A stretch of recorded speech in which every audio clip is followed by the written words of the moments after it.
嗨，大家好，我係阿草，時隔1個幾月又見面啦。阿草今年嘅 YouTube 更新速度變慢咗，係因為想同時創作 IG 嘅 Reel，等更加多人可以睇到我嘅故事。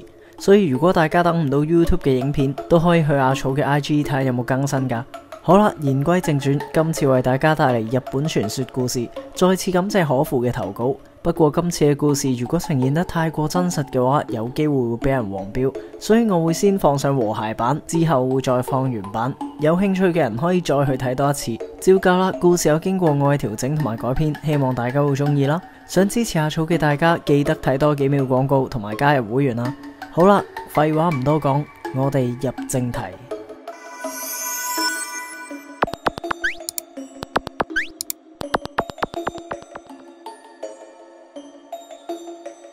我住喺一個偏遠小鎮，雖然唔係嗰種偏僻嘅鄉下，但係離大城市都係有啲距離。鎮上面嘅居民都係老人家同埋小朋友居多，大部分嘅年輕人都已經搬到去大城市，所以會喺呢個小鎮上面嘅人，大部分都係繼承家業嘅。喺呢個人少又古舊嘅小鎮入邊，流傳住好多傳說。我今日會講呢個故事，係因為佢係我人生入邊最可怕嘅經歷之一，而且就發生喺我屋企門口。仲記得細個嘅時候，爸爸成日都會提醒我，路上面就算冇乜車，過馬路嘅時候都要注意安全，一定要睇清楚左右先好過馬路。但係唯獨喺我屋企嗰個路口，佢就會講出一啲唔合常理嘅說話。過馬路嘅時候，除咗要睇車，仲記得唔好喺條斑馬線上面行啊！唔好行斑馬線？點解啊？同我喺學校學嘅唔一樣喎。咁係為咗安全起見。你睇下，大家喺呢個路口都唔會行斑馬線噶。我雖然覺得好奇怪，但係因為爸爸非常之認真，而且見到大家都係一樣，我就冇再多問啦。可能係因為好少人行，所以嗰條斑馬線特別新，而且每次只要斑馬線嘅顏色有少少甩色，就會即刻有工人嚟補漆。其他嘅路口都唔會有咁高效率。就係咁樣過咗好多年，一直都係咁。但係早排唔知咩原因，鎮上面冇工人再特登嚟補呢度嘅斑馬線，所以斑馬線隨住日曬雨淋就慢慢咁樣甩色。我覺得都係一件好平常嘅事，但係唔知點解啲大人就會再三咁樣話俾我哋聽，要兜路行，唔好行嗰一個路口，話乜嘢冇斑馬線嘅話好危險。我就好奇怪啦，乜嘢叫冇斑馬線好危險啊？本身都唔係行喺條斑馬線上面噶啦，咁同平時有咩分別啊？而且兜路真係好遠，所以每次落堂我都好燥。有一日放學之後，我同住喺我屋企隔籬嘅樂文喺學校玩到傍晚。當個天慢慢變黑嘅時候，我哋兩個先一齊翻屋企。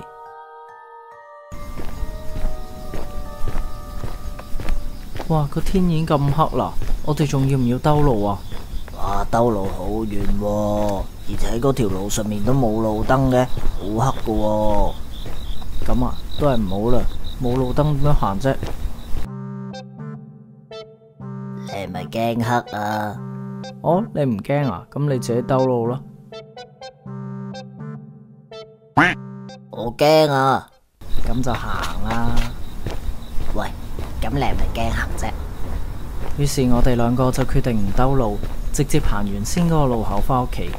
當我哋接近路口嘅時候，離遠就見到嗰邊起咗大霧，慢慢咁樣擴散開嚟，但係咁都冇乜嘢嘅。我哋呢一邊嘅夜晚本來就成日會起霧，所以我哋兩個都不以為然咁走向個路口，睇到冇車就過馬路啦。因為起霧嘅原因，我哋都唔係好確定係咪有行喺條斑馬線上邊。當我哋行到路中間嘅時候，喂，做咩突然間停低啊？當我仲以為自己撞到嘅係樂文嘅時候，對方竟然突然間攬實咗我，我嚇咗一跳。我高頭想睇下係邊個嘅時候，我就見到呢一世都唔會忘記嘅畫面。嗰一個人冇眼珠，佢條頸就好似斷咗咁樣側埋一邊，然後面朝下咁樣面對住我，用佢嗰個冇眼球嘅眼窩望住我一樣。佢攬到我實一實，我嚇到不停咁掙扎，但係力量嘅懸殊令我完全喐唔到。就喺呢個時候，喂，小心啊，有車啊！我見到兩盞發光嘅燈用好快嘅速度向我呢邊衝過嚟，我心諗玩完啦，而家全身都喐唔到，我係咪要俾車撞啦？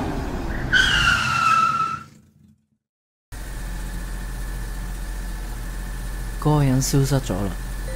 呢個時候我先反應過嚟，開始喺度喊。嗰兩個叔叔見到我喺度喊，就問我發生咩事，跟住就問我屋企喺邊，就帶咗我哋返屋企。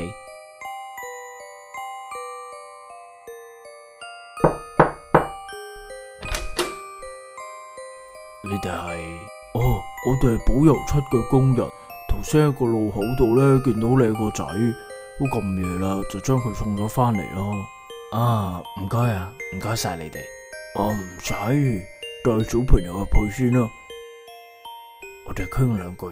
早排呢，城入邊整路，所以我哋嚟唔到油油。冇諗到先幾日就出事啦。頭先見到你個細路企喺馬路中間喐都唔喐，佢可能係撞到啦。記得提細路仔，呢幾日都係唔好行嗰個路口啊。當日父母就帶咗我去寺廟，我喺寺廟入邊都遇到樂文。我哋兩個被安排喺寺廟入邊住咗5日，每一日寺廟嘅住持都會送我哋返學放學，然後返到寺廟就會帶我哋念經。5日之後，住持就俾咗護身符我哋，就叫父母帶咗我哋返屋企啦。我返到屋企之後，父母先話俾我聽嗰個路口嘅傳說。原來好耐以前嗰度係一個危險嘅路口，啲車好多，但係後來因為鎮上面嘅交通開始發展，馬路變多咗，啲車就行第啲路，嗰條路就變咗冇乜車，所以好多人過嗰條馬路嘅時候都唔會特別注意交通，而且條斑馬線甩晒色都冇人理。直至到有一次有一個外地人，佢喺夜晚嘅時候趕住去搭最後一班車，跑過嗰條馬路嘅時候，因為衝擊力太大，嗰個人條頸都斷埋。個火車司機見到呢一個情況，竟然就掉低咗嗰個人逃走咗。嗰條路本來就冇乜人，到咗夜晚就更加靜英英，所以直至到第二朝早，嗰個人條屍體先俾人發現。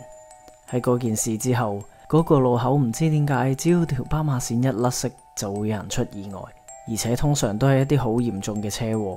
嗰啲出事嘅人事後都會話，過馬路嘅時候會俾一隻怪物攬住，然後就會見到有車衝埋嚟。